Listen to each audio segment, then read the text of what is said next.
Malam ni Kak Yaya teringin buat ciring. Korang guna 3 sendok tepung ubi dan sedikit irisan daun sup. Ciring kali ni nak isi keropok leko. Tu yang Kak Yaya defrostkan dulu. Tak pati ikan bilis, garam, sedikit ajinomoto kalau korang nak. Yang ni lah keropok leko tu. Kak Yaya potong kecil-kecil. Tak air dalam 1 gelas. Kacau sebatikan tanpa perlu hidupkan api. Tepung ubi ni memang dia macam lekat-lekat sikit. Make sure korang kacau sampai betul-betul dah sebati ataupun hancur tepung tu bersama perisa yang lain. Macam-macam version kan buat ciring, tapi Kak Yaya terasa this one so ringkas. Hancuran tak boleh kurang air atau terlebih, nanti masuk minyak. Kalau korang perasan kan dia cair-cair macam tadi lah. Dan baru hidupkan api, kacau sebati dan dia akan mula berkepan. Jangan berhenti tau kacau. Slowly sampai dia akan nampak jadi macam dough gitulah.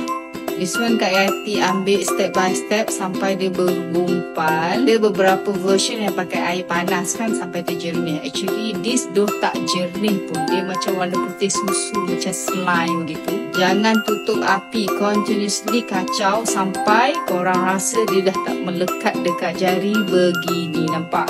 Dan korang kena asingkan 2 bekas untuk letak sedikit tepung ubi. Satu yang perlu letak garam, satu lagi tak perlu. Yang letak garam tu korang kacau sebatikan garam tu. Satu lagi tu korang akan letak begini. Nampak tak? Kita gunakan dia untuk coatingkan korang punya ciring. Ada 2 version. Yang ini adalah inti keropok leko kat potong-potong kecil. Korang boleh ganti dengan daging ataupun tahu pun sedap. Kak Yaya pernah cuba, memang yummy. Tapi keropok leko so good, so nice. Rasa dia kenyal-kenyal. Oh, sedap gila weh. Dia macam kind of mantan juga tau. Lepas tu bedak-bedakkan dengan tepung yang ada garam tadi. That's it. This version pula adalah jenis yang kosong tiada inti. Contohlah kan korang suka pedas-pedas, so korang letaklah cili potong. Yang debab tu ada isi keropok leko, yang lepet tak ada. So kita panaskan minyak. Yang ni Kak Yaya ada goreng something dari tu, warna tak jernih sangat lah. Kita goreng yang ada isi dahulu. Okay, this part macam mana nak tahu dia dah masak kan? Akan ada nampak macam putih-putih crispy dekat bahagian coating luar. Api jangan terlalu kuat, sedang-sedang sahajalah. Tak perlu balik-balikkan sangat pun. Korang just tunggu je dekat periuk tu. Kalau rajin buatlah dia punya sos dia. Kak Yaya tak rajin. Kak Yaya pakai sos goreng pedas tu je. Nampak ni dah balik kan? Dia akan putih begitu tau. So it's time untuk angkat dan tapis dia. Yang ini version tanpa isi, dia lepeh.